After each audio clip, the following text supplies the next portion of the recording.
Hello and welcome to the Brandon Ramacco podcast. Today I have with me a Kevin Palmieri.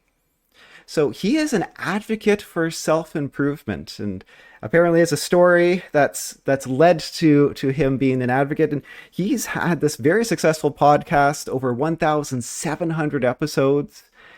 And he also offers coaching through his website's podcast, his Next Level University. And hello and welcome, Kevin. Brandon, thank you so very much for having me on. I am very grateful and excited to see where we go today. Oh, me too, me too. I was hoping we could start with just telling us the story about how you sort of got into self-improvement and being an advocate and really pushing for a message. Yeah, mostly pain. Pain is what got me into self-improvement, and I think that's an unfortunate yet common story. Yeah. So I just a quick background just so things kind of line up. I was raised by my mom and my grandmother. I didn't know my dad. I didn't meet my dad until I was 27 with the understanding that he was my father. We didn't grow up with a lot of money. So I always believed that money would solve all of my problems. But it's that old adage, money doesn't buy happiness, but most people want to find out for themselves. Yeah. And I was the same way, and it didn't make sense. I thought, well, maybe you just didn't make enough money, or you didn't buy the right things, whatever it was. So I didn't go to college. All my friends went away to college after high school. I decided I didn't want to do that. I worked a bunch of different odd jobs. I worked at a gas station. I cleaned floors and bathrooms at a hospital. I was a truck driver. I was a forklift operator. I was in construction, HVAC, all different things. But eventually, I got a job in an industry called weatherization. So It was our job to go into large buildings, usually state-owned buildings like schools, fire stations, police stations. And it was our job to make those buildings more energy efficient. Okay. So essentially, I went from making $15 an hour as a construction laborer to $60 an hour because I'm working for the state and I'm getting paid prevailing wage through the state. Yeah. Yeah. So in my mind, Brandon, everything I did to get to this point was the right choice. I'm going to be independently, quote unquote, wealthy now at some point. Yeah. And here we go. We're off to the races. No reason to fret. We're going to be just fine. So I worked that job for a few years. Mm-hmm. And if you looked at me when I was 25, you would see a young man who had a high paying job. I was in the best shape of my life because I was prepping for a bodybuilding show. My girlfriend was a model. I had a sports car. I had a new apartment. From the outside looking in, there's no possibility you wouldn't think I was living the dream. Mm-hmm. But internally, I was insecure. I was anxious. I was depressed. I was afraid of my own shadow. I just was not a very whole, fulfilled man. So my girlfriend ended up leaving me because I just wasn't pouring into myself. I wasn't pouring into her, and I wasn't pouring into our relationship. Mm. That was my initial rock bottom. Who is ever going to love this broken, stuck version of Kev? This is where I'd like to say, Brandon, I got into self-improvement. I didn't. I said I need to make more money. That's the problem. I haven't made enough money yet. That's what it is. So the next year, I grinded my face off. I spent 10 months living on the road because all of our contracts were in other states, and I was on the road every single week, 5 days a week.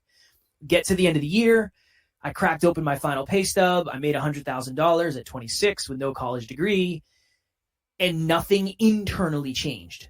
I was no more confident. I had no more self-worth. I didn't believe in myself anymore. None of that changed. Externally, I was more abundant. Internally, I was the most scarce I'd ever been. At that point, go ahead. Well, a lot of people who haven't been depressed, like really depressed or really suffering from anxiety, they don't necessarily understand, because there are people who get depressed and are non-functioning, but then there are people who are functioning but depressed, and it's sort of this invisible condition. Everyone, you're right. Everyone thinks you're doing great. Oh, even if you lost the supermodel, look at all the money you have. Right. Yeah, and it's totally invisible, and you can be suffering, like you don't get joy. It's missing. Yeah. I think that's the best way to explain it. And the hard thing for me was I was spending so much time on the road. I was staying up for literally 24 to 36 hours routinely. That was just a weekly occurrence. That's not good. And that's probably not good behavior to practice. Hmm. We were staying in sketchy hotels. I'm driving anywhere from 6 to 18 hours after working an 8-hour day. The lifestyle I was living was just not healthy for me either. So when I opened that final pay stub and I had that rush of what I thought was going to be good feelings, but it wasn't really, I realized that for most of my life, I was living unconsciously. I never really knew why I was doing what I was doing. The opposite of unconscious is hyperconscious. Mm. So I started a podcast in 2017 called the Hyperconscious Podcast, where I would have deep conversations with deep people. And that was it. I wasn't trying to teach anybody anything because I didn't know anything. I just wanted to have deep conversations with deep people. That was my initial journey into self-improvement. And the next year, I found myself sitting on the edge of a bed contemplating suicide because I fell in love with podcasting. I loved it so much. I loved the thought of having a conversation that could change somebody's perspective or their awareness. I love that. But I'm still going to this job that I absolutely hate. I know I've already reached the top of the mountain. I don't want to do what it takes to get there again. I'm getting more depressed, more anxious, just more overwhelmed. So I had suicidal ideations and I was sitting on the edge of a bed thinking, if I wasn't here, I wouldn't have to worry about any of this. This wouldn't be an issue. This would all fix itself. Hmm. And then I ended up leaving my job in 2018 and then doing this full time and was a very broke entrepreneur for the next 3 years trying to figure out how to do all this. So like I said at the top, self-improvement came from massive pain and not knowing what else to do. And that became the mission is if I can get better, a little bit better every day, physically, mentally, emotionally, spiritually, a better partner, a better business partner, a better leader, a better speaker, whatever, then my life's going to get better too. Just it takes longer. You get better and then eventually your life elevates at a similar rate. So that was the journey for me. Yeah, it's true, and I'm sure you came across that there's some universal truths, but also self-improvement is a very personal journey. Mm-hmm. Everyone's journey is a little bit different, and what they need is a little bit different. The support that they need is different. That's another thing. Some people who are stuck in that job, are stuck depressed, are stuck addicted to drugs, what have you. It's you need support, but sometimes you don't even know where to start. And Yeah. I think it's a wonderful point because there is no single truth that applies to everybody. mm-hmm. That's why self-improvement is so hard. And that's why I have people ask me, if someone is at this point in their life, what do you suggest they do? And I always say, it depends. It depends. I can't give you the ultimate truth. It depends. There's too many things. There's too many things to dive into. So I really appreciate the fact that you brought that in because some of the stuff I say might resonate and apply. Other stuff might not resonate at all. It might not apply, and it genuinely might not be the best thing for you. Mm-hmm. And that's the hard thing about creating content, right? That's the truth. If you get stuck in that content treadmill. Mm-hmm. There's people, there's some YouTubers I like to watch, some podcasters I like to listen to, and you can almost feel that they're treading old ground or they're trying to get clickbaity stuff, and their heart isn't in it. It's not. Yeah. So you brought up some points. I'm gonna comment about my book, for example. Pain is not a life sentence. There's so many health books that say this is the secret, or this is the secret, or it's spinach is actually bad for you, or this you have to only coconut oil, right? It's the one secret. And my book doesn't have a one secret. It's actually a self-education book. Tough luck, you got to figure it out yourself, even though it's healthcare. But there's no choice because your solution might be unique to whatever your health problem is. And sadly, doctors have these blinders on and their education sometimes isn't broad enough, and they don't necessarily have the time to find the people who are sort of in the outliers to identify them. And so you're sort of stuck having to self-diagnose, self-manage, find different doctor after different doctor. And that's what my book is about. And interesting, and I'm curious of your input on this. When I was advertising my book, I did a big advertising push when it came out, and there was a lot of angry comments. The reviews were good. Mm. Everyone who bought the book, read the book, all the reviews were very positive. But, pain is not a life sentence. Comment after comment of, yes, it is. Yes, it is. Yes, it is. And a lot of people feel that, I don't know, like they maybe tried one thing and they tried before and they've given up and they've come to terms with their pain and that they don't want to open up to get disappointed again. Yeah. And I feel like almost all mental health struggles, personal struggles are sometimes like that. And people can just get to this hopeless point where even proposing change, they're scared of, and it makes them angry. Have you Yeah, encountered that before, or? I think I've never been the type of person to villainize somebody else, to like comment negative stuff, but there have been times where I would get to the place where I was so low that I would look at someone and say, "Oh yeah, okay. If only it was that easy, it must be nice." Like I was definitely stuck in that cycle where I think what happens is somebody is struggling with something so much and they feel like they cannot make progress, and then you show up and they immediately villainize you because you're attached to the pain that they're dealing with. And they're like, "This Brandon guy showed up on my feed today. I didn't ask to see this ad. Pain for me has been a life sentence. How dare you?" And then Yeah. it becomes right. But on the opposite end, somebody sees it and says, "Interesting, let me give this a shot." And then they leave a really positive review because you help them change the way they see themselves. That's it. That's the hard thing about any change is it's not just physical. I think a lot of it is it's identity. When Yeah. you see yourself differently, you start to act differently. And obviously that's not the whole thing. But I think that's why self-awareness is so important. Mm. Because when you're self-aware, I might say, it's not Brandon's fault. I'm triggered. I'm dealing with my own thing. Brandon's genuinely trying to help. Like it doesn't say read this book and in chapter 7 there's a lesson that will fix everything. It doesn't say that. I love that. I should probably check this out, right? But that requires self-awareness to look and say, am I triggered because of me or am I triggered because of Brandon? Who is triggering what here? So self-awareness is key in so much of mental health counseling. Cognitive, it's sort of central to cognitive behavioral therapy. It's sort of the central message of, I'm sure you've heard of psychocybernetics. Mm-hmm. Yeah. The self-image.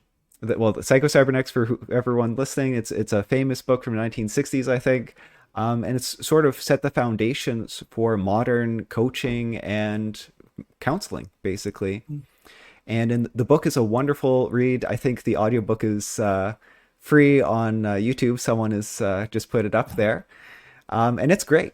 And it's all about the self-image. And you have to sort of look at what your self-image is. And you can't just think, okay, I'm just going to be I'm a depressed person now. I'm just going to be a happy person. Right. It's hard to change that programming. And it's subconscious programming. And once you change that subconscious programming, though, your subconscious mind will help you instead of hinder you.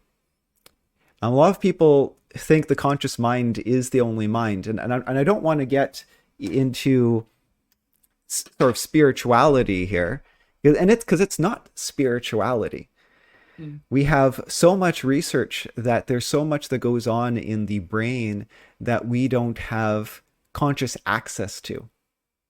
One example of this, which is a very physical example, was someone that the nerve connecting the eyes to the conscious mind was severed. So this person, even though their eyes worked, could not see. But the eye nerves were still connected to the cerebellum, which is a part of the brain responsible for muscle memory and coordination and balance. We actually have a second brain. If you think about the brain, think of an image of the brain, normally there's like a big part, then there's like a stalk, and sort of at the behind, there's like this, I don't know, it looks like testicles hanging off the back there. And that sort of that's the second brain. And so that was connected to the eyes. And it was a great experiment. They had this guy who couldn't see. They set up all sorts of obstacles in the hallway of the hospital. They said, "Oh, we'd like you to walk down the hospital hallway here. We just walk to the other end. Don't worry, there's no obstacles. Just just walk." And of course, he starts walking, and he's contorting his body. His legs coming way up high. He's twisting, and they're like, you seem to be moving very strangely. Do you know why? I have no clue why. I just this is what feels natural.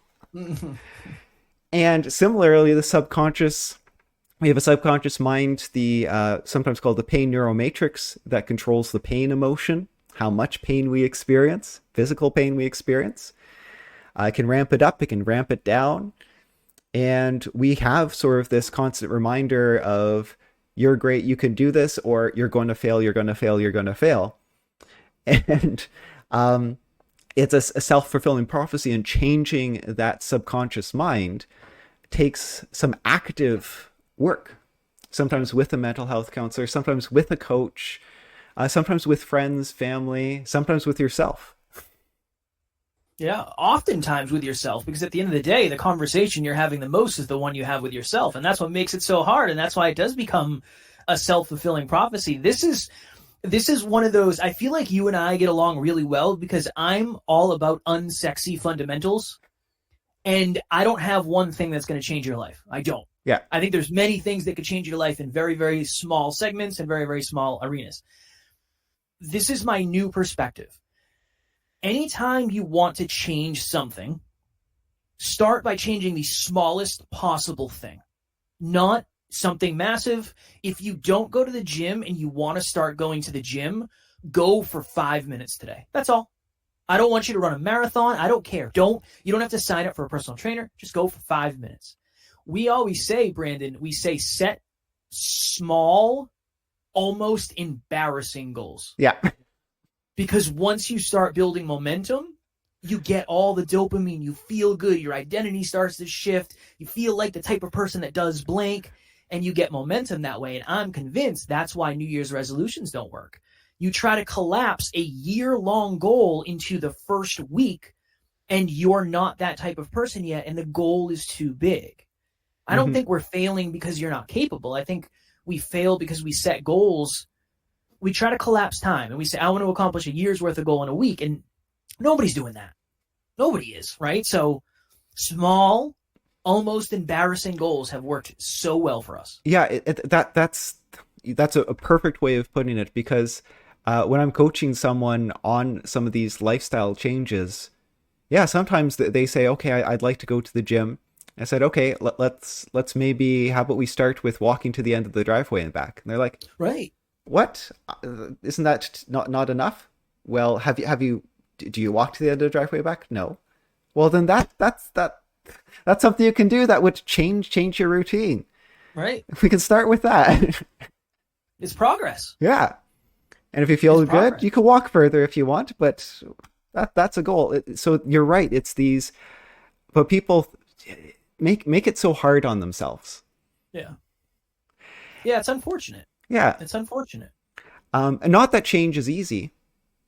Change is hard. They look for the quick fixes, or they set goals that sort of make it impossible. I actually want to talk about some of the quick fixes, because I saw the title of one of your recent podcasts, and it was, people would rather feel better than get better. Yeah. Maybe a quick dopamine rush rather than, listen to a podcast about getting better. Actually doing some of the mental exercise, actually sitting down and writing down goals, that takes work, that takes commitment, even the embarrassingly small ones. And they'd rather someone say, well, two things: either, nope, you're a lost cause, okay, I don't have to change, or here's a pill that will fix everything. Yeah, it's the reason we did that episode is I saw a piece of content from, and I don't want to star anything. I want to keep it anonymous, but it essentially said, if something is meant for you, something in this world is meant for you, no matter what you do, you can't possibly screw it up. And when I saw that, I was like, this can't be this. I understand what you're saying. maybe what you're saying is if somebody's really low right now and they don't feel like they can catch a break, they need this gentle push in a positive direction. Love that. But essentially what we were talking about in this episode is a lot of people are going to take that advice and they're going to say, well, I don't have to do any work.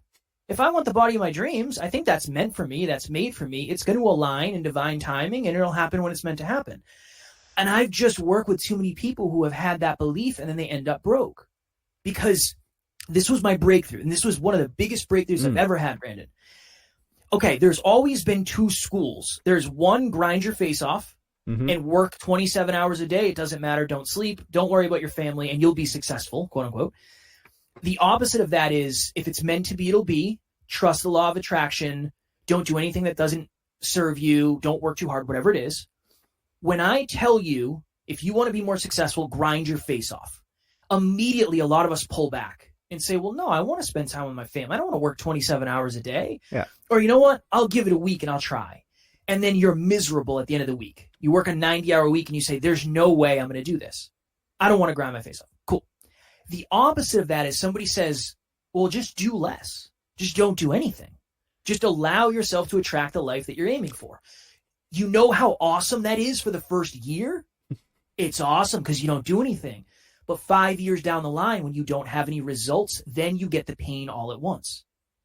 And I think that's why living on the polarities is such a dangerous game. And then going back to what we were talking about at the beginning, some people watching or listening need to work harder to get what they want. Mm-hmm. Other people, you need to take Saturday off and spend it with your family. I can't tell you which end you're on, but that's just the way it works. In a room of 100 people, no two people are exactly in the same place, and no two pieces or one piece of advice is going to hit two people exactly the same. That's why we did that episode, because some people do need to hear that message, but there's other people that if they hear that message and they practice what that means to them, they are going to end up in some trouble. And I don't want to see people in trouble. I don't want to see people unfulfilled. I don't want to see people stuck. I don't want to see people as low as I once was. That's exactly why we're doing this, right? Much like yourself. Even at the beginning of this, Brandon said, he's like, this podcast for me is about adding value and spreading awareness. It's like, yes, I love that. I love that you're not about a one size fits all, one pill quick fix. You got me fired up. That's what that podcast episode is about. Well, yeah, my life would not have ended up the way it is, but I still get that at every transition point in my life. And there's lots because I don't sit still. People are like, and I stress about, okay, I don't know where I'm going to live in a month. If you're like, oh no, just let it happen. Let what happen? If I don't plan an apartment, a hotel, I'm not going to have a place to sleep. Right. Oh, and relationships, you hear that all the time. Oh, when the right woman comes along, you'll know, and just don't worry about it. It'll just happen. Well, at 39, I made it happen. I have an amazing, super awesome wife. And I just sort of put my foot down and said, I'm going to make this happen. I'm going to travel the world until I find the most amazing woman and marry her. And that's what I did. That's how I'm in Indonesia. And, you know, in a way, moving to Indonesia is not necessarily the best career move for me. It's not bad for me, but it's not. But time is a resource. Making your goals is a resource. I've treated so many patients in their 60s, 50s, 60s who just started to have kids. Like I worked in the Cayman Islands, lots of really rich people. So they might be 60 and have a 5-year-old, 8-year-old type. And they would say, no, go now, start the family now. Don't wait. Time is a resource. Your energy is a resource. You only need enough money to live. Keep a roof over your head. Stay comfortable. Not have to put your nose to the grindstone. So yeah, I took some of that message to heart, and I was like, okay, I'll write my book. I'll start a pod. I didn't think of the podcast at the moment. I'll spread some messages. I'll find a wife. And a lot of people say, oh, you're so adventurous. I'm not that adventurous. but what I want won't happen unless I take steps. 100%. I had possibly my dream job was teaching physics, and I had that job, government job, very secure, good pay. Actually, great hours. Government teaching job. I had 4 months of vacation a year. My goodness. Okay. But my body didn't work. I was in a car accident. My body didn't really work properly afterwards. I couldn't exercise anymore. And doctors weren't helping me. So it's like, I guess I gotta fix it myself. A lot of people would have just given up. I guess I'm more stubborn than most. Actually, I didn't have that much faith I'd fix all my problems. It turns out I fixed all my problems, but and again, that's another thing that inspired me to write the book. So hopefully saving people like $200,000 in 3 or 4 years, so they don't have to do that much education for themselves. But yeah, so my lesson was, if you can, from my life, is like, time is also yes, there's money, but there's also time. It's a currency that you can spend to achieve your goals. And for me, that was a big sort of mental shift. Time is a currency. And I gave up basically all the savings I had from my government job to exchange it all for this education. And now I feel great. I don't have a lot of money, but I feel great. I'm much happier. Yeah. Maybe if I could ask, so I've talked a bit more about my story, a bit more about your story, some of the tips and tricks that worked for you, getting you out of rock bottom. This is always, transparently, this is always a hard, hard from a vulnerability thing. When I left my job, Brandon, my depression went away. When I left my job, my depression was 95% gone. My anxiety got drastically worse because I'm a very certainty-driven human being, and I went from making $2,000 a week to making $0 a week, and not knowing how I was going to make my next dollar, and not know how I was going to pay for my car and all that stuff. So the thing that has helped me the most, I would say, one is learning something new every day. That's helped my self-belief because I feel like I'm pouring into the vessel that is me. It has helped my self-worth because I feel like I'm actually becoming more valuable, not intrinsically, but extrinsically. And I feel like I have become more intelligent. And for a long time, that was my story. And you heard it in my story. Didn't like school, didn't do well in high school, didn't go to college. In my mind, not going to college equaled a life of pain. And eventually I was able to reroute that. So learning every day was something massive for me. Having deep conversations like this, I have deep conversations like this every single day because I have a podcast where we do an episode every single day and we talk about deep stuff like this. That has been so transformative for me. It's like therapy every day because I'm learning so much about myself. So self-awareness has been huge. I try to ask myself why. Why do I feel comfortable with Brandon? I'll go through this later at the end of my day. Why did that podcast feel so right and then the one after it didn't? Why? What was that about? Was that a me thing? Was that a them thing? Was it breakfast? Why? Asking, because I had breakfast this morning. I don't usually have breakfast. I usually have a protein shake. Did that do something? I don't know. I love to ask why. That has probably helped me more than anything. I have tried to be very, very, very honest about the people I surround myself with. One of my favorite questions is, are the people in your life the best from your past or the best for your future? That question that I asked and then answered and then changed my behaviors, I really started to surround myself with really, really positive people who I could be vulnerable with. I could have deep conversations with. I could be myself with. I think if you said, what's one magic bullet, what's the one magic bullet? It would be, I put myself in situations, people, places, things, and ideas where I could be more authentically me. And that proved that I was safe to be me. And then that became a self-fulfilling prophecy. And now I love me. And I never used to love myself. Never, ever, ever, ever. Even saying it's scary. But that's been a big piece of it. So yeah, all that therapy. I've been to therapy. all the internal stuff. I think a lot of us think external success and accomplishment is the way to fulfillment. I think it's a piece of the puzzle, but I don't think it's everything. The internal stuff is where a lot of that fulfillment lies. And then last thing, I promise, because you just alluded to it, I got very clear on my core beliefs, my core aspirations, and my core values. You literally just said, time is a resource. You might care more about time than you do money. Awesome. Love it. I love the fact that you're so clear on that. But that's self-awareness, right? Core values, core beliefs, core aspirations. That was a very big one for me. So you just, like, I've been keeping notes of some thoughts, and you just jumped to all of them. I love that. Yeah, we're on the same wavelength here. So, for example, I was just talking to someone about Spark. And she works on coaching people who recently retired. And of course, a lot of them end up after the first year, they travel because they always wanted to travel. And then without their job, they lose purpose.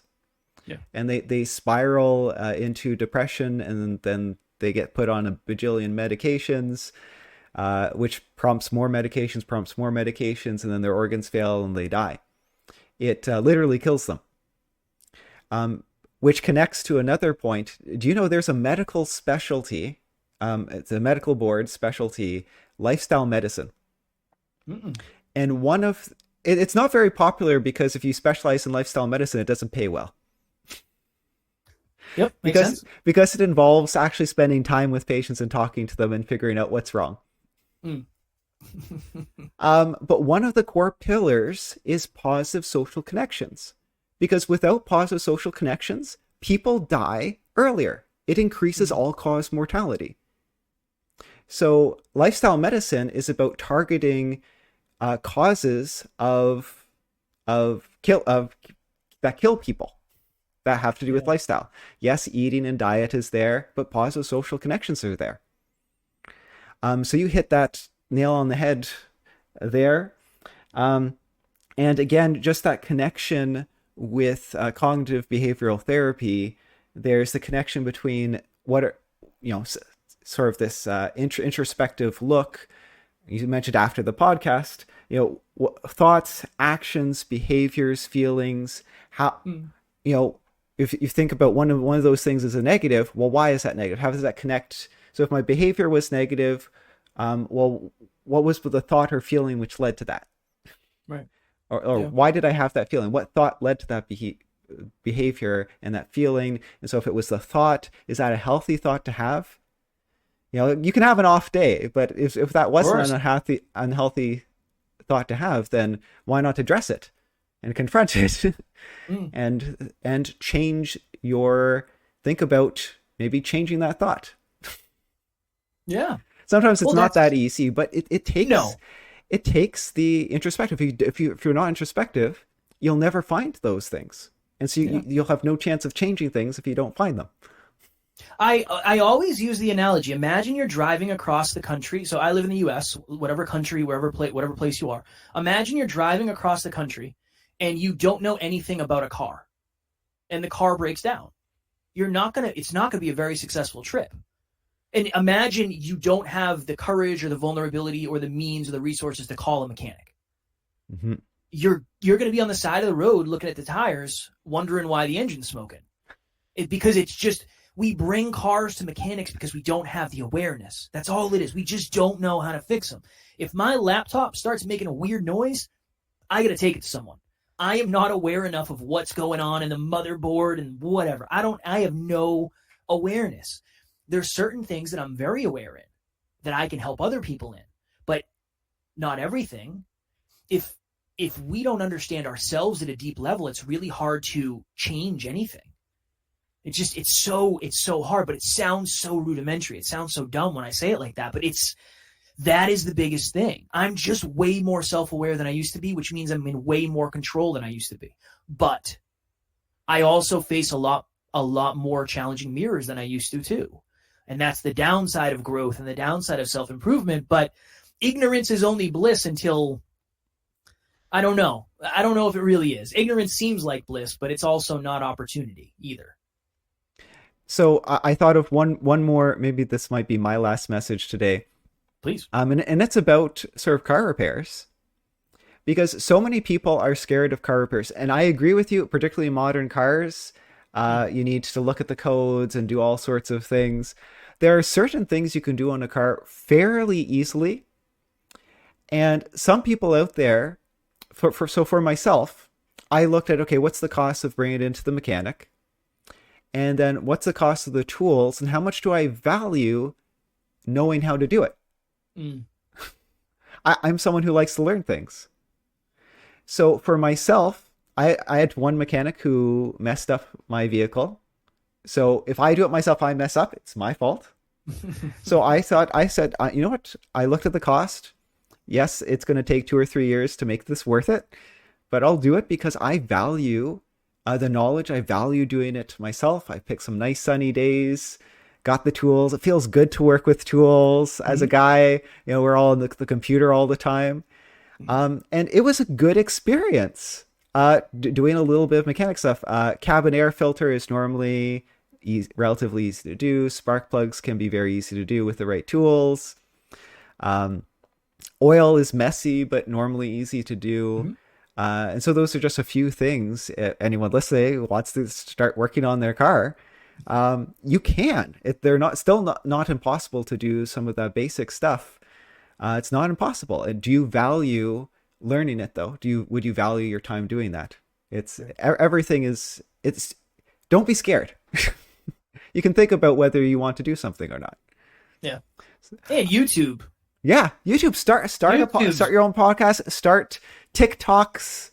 Yeah, or watch them. I'm not even saying start it, but if you're trying to change your oil, I guarantee there's a video on YouTube of somebody who has the same vehicle as you, shows you how to change the oil. That's the beautiful thing, is when you learn something, you can teach other people. Mm-hmm. Mm-hmm.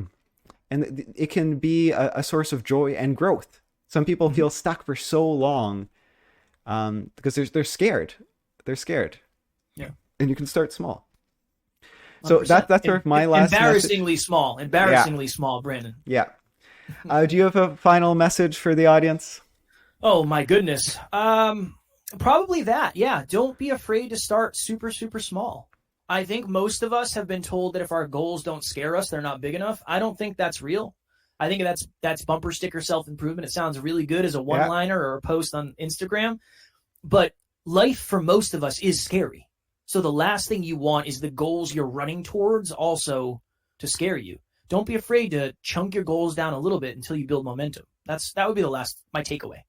And I think that's a great one to end on. Thank you so much for coming on the podcast. Bye-bye, everybody.